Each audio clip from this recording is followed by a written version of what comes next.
अच्युतम केशवम अच्युतम केशवम कृष्ण दामोदरम राम नारायणम जानकी वल्लभम अच्युतम केशवम कृष्ण दामोदरम राम नारायणम जानकी वल्लभम।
आप में अगर भाव आएगा तो हमें भी भाव आएगा, और आप में अगर भाव नहीं आएगा तो हमें भी भाव नहीं आएगा।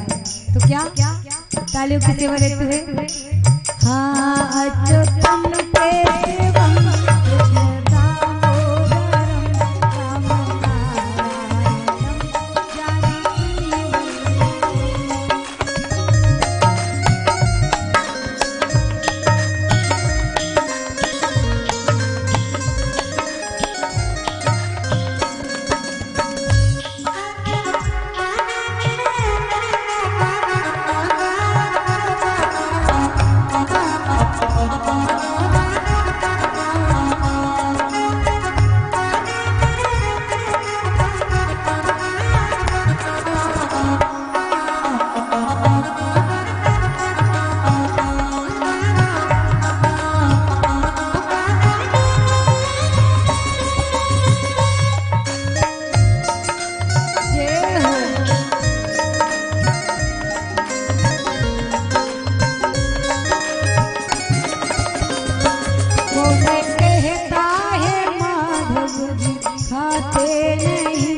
कौन कहता है माधव जी खाते नहीं, बेर सबरी के जैसे खिलाते नहीं।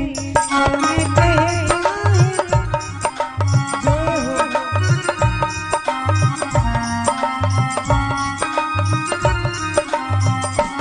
कौन कहता है माधव जी खाते नहीं, बेर सबरी के जैसे खिलाते नहीं।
बोलिए वाक्य हरी सरकार की।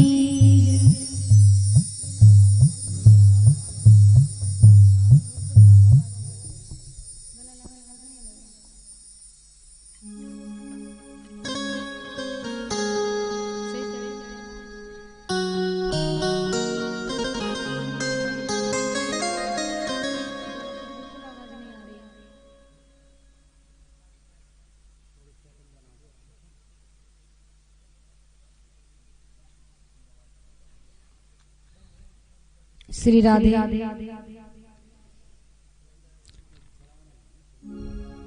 देखिए आप सभी ने कल श्रवण किया आत्मदेव ब्राह्मण का चरित्र। धुंधकारी का मोक्ष हुआ। कैसे हुआ? भगवान की अमृतमयी कथा से हुआ। कौन सी कथा से हुआ? श्रीमद् भागवत की कथा से हुआ।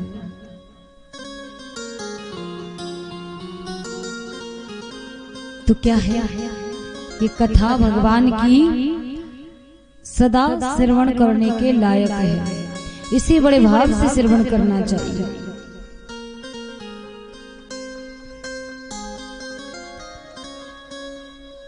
नारद जी ने जब ये सुना, जब ये देखा कि धुंधकारी का मोक्ष हुआ इस कथा से, तो वो मान जाते हैं कि हाँ ये चरित्र, ये भगवान की लीला, ये भगवान की इसमें कथाएं हैं श्रीमद् भागवत जी में। उनसे व्यक्ति का, मनुष्य का कल्याण होता है। भागवत क्या है? नाम क्या है? भागवत। भाग के कहते खुल जात भाग जीवन। नाम बहुत पवित्र है। और भागवत अकेला नहीं, श्री मद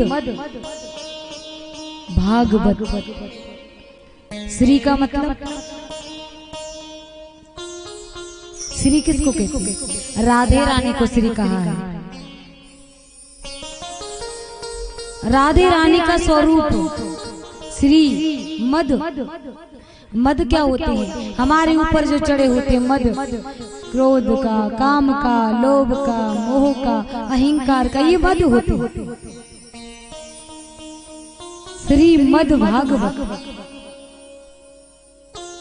और ये भागवत में कौन से मद है? भगवान की भक्ति का मद, भगवान के रस का मद। श्रीमद् भागवत। भाग के कहते खुल जात भाग जीवन के। गा के कहते गुमान गुरूर गिर जाते। गुरूर अथवा घमंड। और बाके कहते बोध होए बा परम तत्व को। और ताके कहते परम तत्व मिल जाता। ज्ञान वैराग्य भक्ति सहित जो परम तत्व का बोध करा दे उसे श्रीमद् भागवत कहते हैं। किसका बोध करा दे? परम तत्व का। किसके सहित? ज्ञान के सहित, भक्ति के सहित, वैराग्य के सहित। देखिए बोध तो हो सकता है, वैसे भी हो सकता है कि ईश्वर क्या है, लेकिन हमारे अंदर अगर भक्ति अकेली आ जाए, मान लीजिए कोई मनुष्य और उसके दो नेत्र ना हो, तो कैसा लगेगा? अंधा। कौन कहेगा? बोले वो तो अंधा है। उसी प्रकार से ज्ञान और वैराग्य जब व्यक्ति के, मनुष्य के अंदर नहीं होता है तो समझो कि भक्ति अंधी है तुम्हारी। ज्ञान और वैराग्य अगर हमारे अंदर है तो भक्ति सार्थक है। तो श्रीमद् भागवत एक ऐसा शास्त्र है, इसकी अमृतमयी कथा ऐसी है कैसी, जो ज्ञान वैराग्य भक्ति सहित परम तत्व का बोध कराती है। श्री राधे।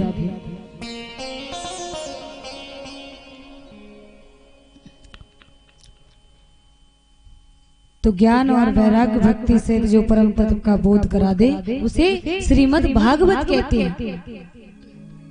और ये कथाएं क्यों सुनी जाती है? भगवान के लिए, मनाने के लिए क्यों कहा जाता है?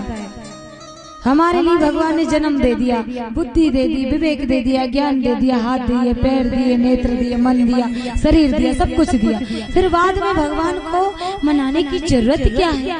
जय हो। भगवान को मानने की जरूरत क्या है? लेकिन जरूरत है, क्यों है?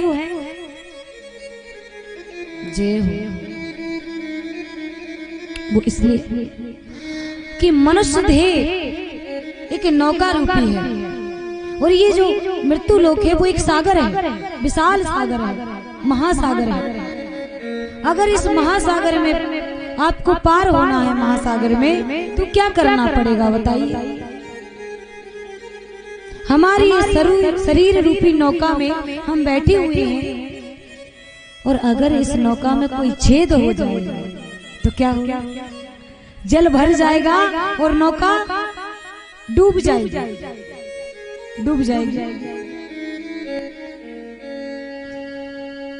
और छेद कैसे होता है? हम ज्यादा कामी हो जाते हैं तो समझिए एक छेद हुआ, ज्यादा क्रोधी हो जाते हैं 2 छेद हुए, ज्यादा लोभी हुए तो भी छेद हुआ, ज्यादा घमंडी हुए तो भी छेद हुआ। और जब नौका में छेद हो जाएगा तो हमारी नैया डूब जाएगी, हमारी नैया रसातल को चली जाएगी और हमें नरक मिलेगा। तो प्रयास करिए, हमारी शरीर रूपी जो नौका है उसमें किसी भी प्रकार का छेद नहीं होना चाहिए, घमंड नहीं होना चाहिए, लोभ नहीं होना चाहिए, काम नहीं होना चाहिए। अब घमंड कई प्रकार का होता है, काम भी कई प्रकार का होता है, क्रोध भी कई प्रकार का होता है। अब देखिए श्री राधे, अहंकार कितने प्रकार का होता है, घमंड काय का होता है। किसी को सुंदरता का घमंड है, हम बहुत सुंदर हैं। किसी को धन का घमंड है, हमारे पास पैसा बहुत है। किसी को पद का घमंड है, क्या पद का? बोले मैं तो कलेक्टर हूँ, मैं तो कथा व्यास हूँ, मैं तो बहुत बड़ा भक्त हूँ, मैं तो बहुत बड़ा किसान हूँ, इंजीनियर हूँ, इसका घमंड है। और किसी के लिए परिवार का ही घमंड है, मेरे इतने नाती, इतने पोता, इतना बड़ा परिवार। लेकिन पता नहीं है रावण का परिवार कितना बड़ा था, ये भी पता है ना आप सभी को।